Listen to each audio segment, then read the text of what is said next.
To ask if we're living in a computer-simulated world sounds downright absurd. However, a number of the smartest human beings who have ever lived consider this to not just be possible, but highly likely. Welcome to Meta YouVerse, the space where all things tech get the spotlight. If you're new here, then go ahead and subscribe to the channel for your dose of tech trend news, Tesla reviews, and other insights into the tech world. Official universe. If you're familiar with the blockbuster flick The Matrix, then that's pretty much what the theory is. More than ever, as technology continues to develop more and more rapidly, people are showing greater interest in the subject. Well, the idea that our reality could be a mere illusion has been around for much longer than you might think. Around the 4th century BC, there lived a Chinese man named Zhuangzhou. Master Zhuang, as he is regarded, is author to one of the two foundational texts of Taoism called the Zhuangji. Probably Zhuang's most famous written work is a story called Zhuangzhou Dreams of Being a Butterfly. An excerpt from the Watson translation reads, "Once, Zhuangzhou dreamed he was a butterfly flitting and fluttering about, happy with himself and doing as he pleased. He didn't know that he was Zhuangzhou. Suddenly he woke up, and there he was, solid and unmistakable Zhuangzhou.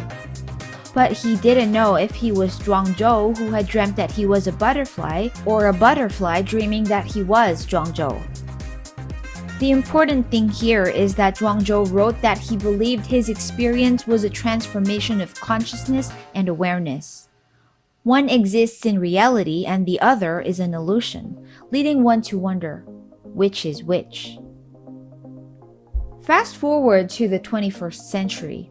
A Swedish philosopher from the University of Oxford, Nick Bostrom, published an argument that begged the question, are you living in a computer simulation?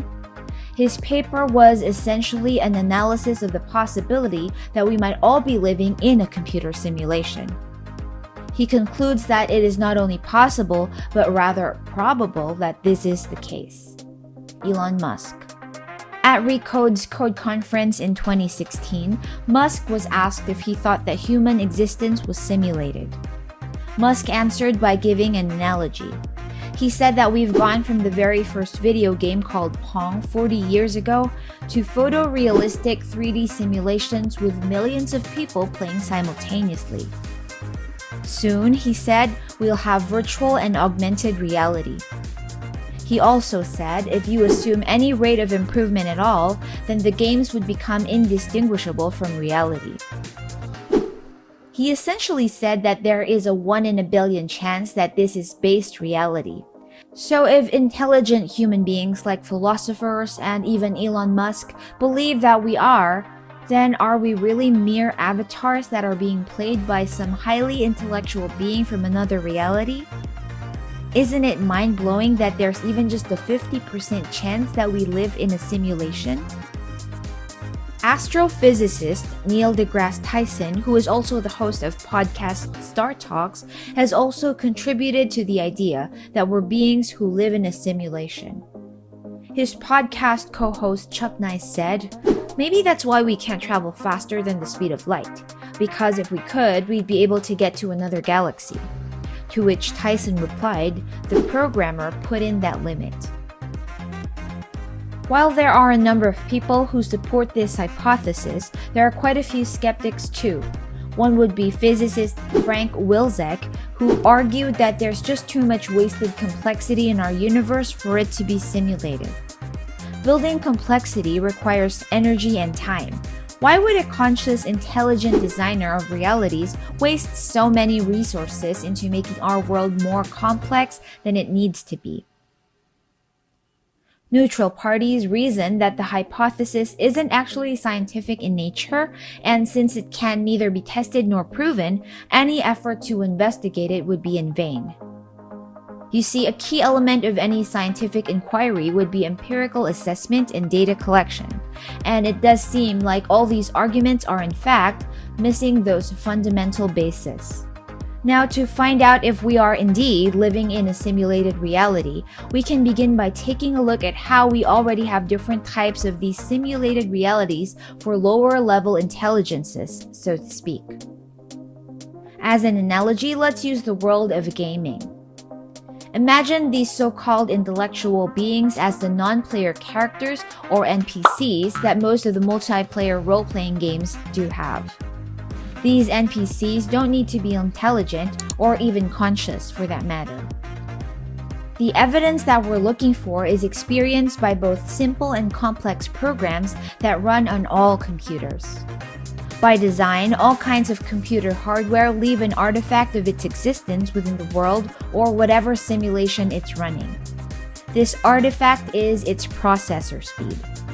Just to be clear, the artifact in this analogy refers to the central processing unit, which was designed and made by human hands. Now imagine for a moment that you're a software program running on the computer. The only artifact of the hardware supporting you is the processor speed. Everything else that you experience would be from whatever simulation or software that you're a part of. Using the same analogy of gaming, if you were a character from the world of Warcraft, for instance, these would be the laws of the game world. Nevertheless, anything you do in the game, no matter what the rules may be, would still consider the processing speed. Meaning, no matter what happens in the simulation, the processing speed can and will still limit the physical reality of the operations of the simulation. With that argument, it should follow that if we do live in a simulated reality, then our universe should also have an artifact. It would have to be an artifact that presents itself in the simulated world as an upper limit. The artifact should not be explained by any underlying mechanistic law of the simulated universe. It would have to fall within the operating laws of the simulation, and it would have to be absolute without exception. Can you think of anything in our universe that might fit into those criteria? You guessed it, the speed of light. It remains consistent regardless of observer speed. It is defined as a maximum limit and cannot be explained by the physics of the universe. It is also absolute. Therefore, we can conclude that the speed of light is the hardware artifact that proves we live in a simulated reality. Now, if this universe truly is a simulated one, then space is an abstract property that's written in code, meaning it isn't real. Taking into consideration our universal speed limit, this may be the explanation as to why humans are unable to travel from one galaxy to another.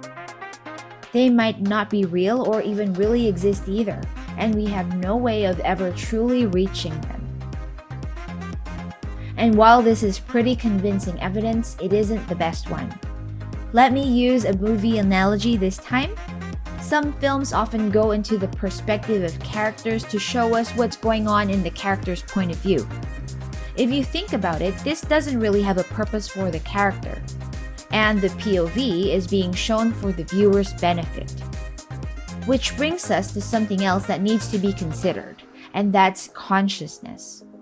What purpose does our consciousness really serve? If we accept that we're living in a simulation, then the purpose is easy to define. Consciousness can be described as an interface between the self and the rest of the universe. If you really think about it, the only reasonable explanation for its existence is that it's there to be an experience. But for whom? There is absolutely nothing in philosophy or science that would predict the emergence of this experience that we call consciousness.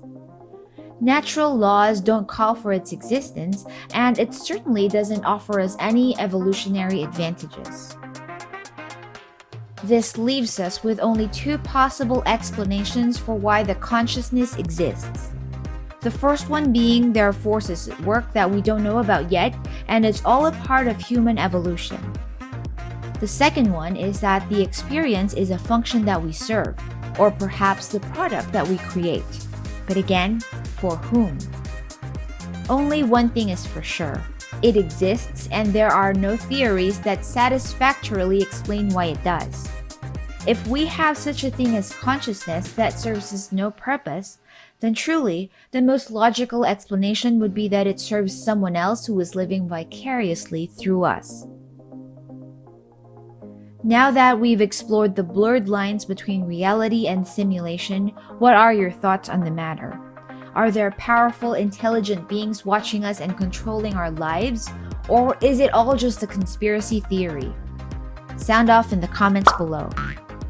Thanks for watching, and don't forget to subscribe to the channel for more Tesla and tech updates on this space.